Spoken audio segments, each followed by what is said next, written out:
Good morning, children. How are you all? Today, let us to learn history fourth lesson, that is tribals, Dikus, and the vision of a golden age. Children, tribal. I think you may have heard this. You may be familiar with this word, isn't it, children? Tribal. It is a word which is used to the people who lives in forestry areas. Next one is Dikus. Dikus in the sense business persons and the vision of a golden age. By the 19th century, tribal people who lived in different parts of India engaged in a different kinds of activities like hunting, gathering, agriculture, and many more. In the year of 1895, a man called Birsa Munda, actually Munda it is a name of a tribal family.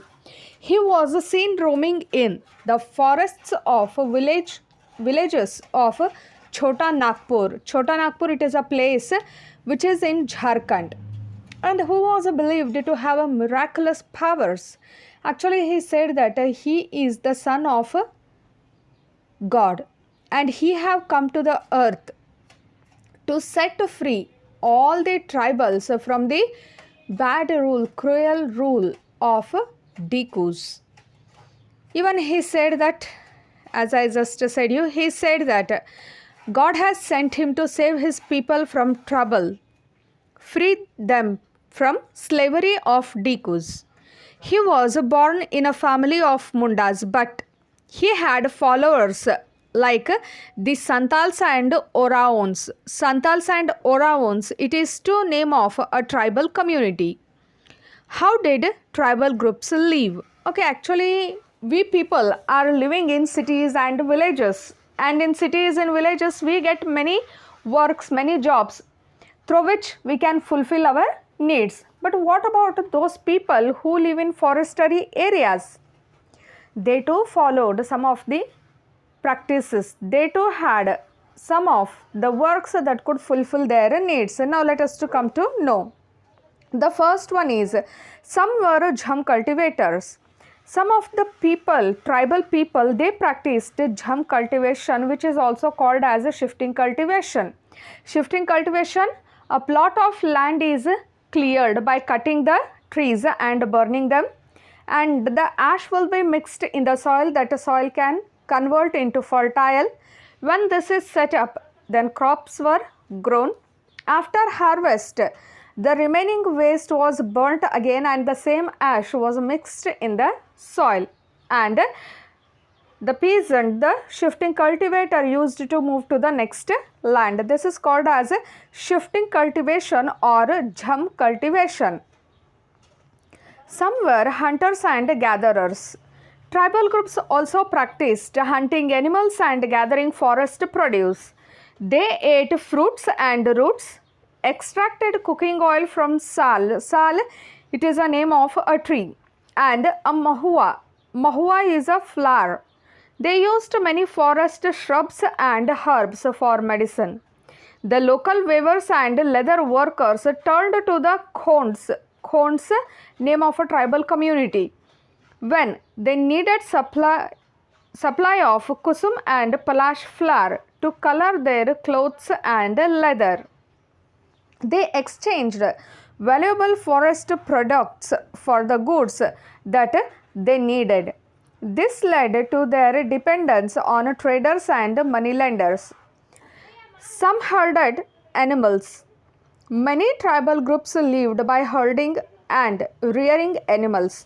They were pastoralists who moved along with their herds according to the season. They were called as pastoralists. Of course, some were herded animals, but some reared animals, but all not reared the same kind of animals. Now let us to come to know. The Van Gujars of the Punjab hills and Labdis of Andhra Pradesh, they were cattle herders. The Gaddis of Kulu were shepherds, and the Bakrwals of Kashmir reared goats. Some took the settled cultivation. Even before 19th century, many from within the tribal groups had begun settling down and cultivating in one place. In Mundas, the land belonged to the clan as a whole. British officials saw settled tribals like Gonds and Santals as more civilized than hunter gatherers or shifting cultivators. How did colonial rule affect tribal lives? The lives of tribal groups changed during British rule because of their rules and regulations. What happened to tribal chiefs? Before the arrival of the British, the tribal chiefs were important people. They enjoyed a certain amount of economic power and had the right to administer and control their territories. Under the British rule, the functions and powers of the tribal chiefs changed considerably. They were allowed to keep their land titles over a cluster of villages and rent out lands, but they lost much of their administrative powers. What happened to the shifting cultivators? Settled peasants were easier to control and administer than people on the move. The British wanted a regular revenue source and hence introduced land settlement.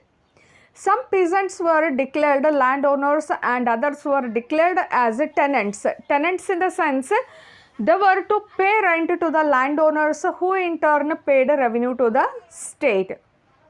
The British effort to settle jham cultivators was not very successful. Settled plough cultivation is not easy in areas where water is scarce and soil is dry. Facing widespread protest, the British had to ultimately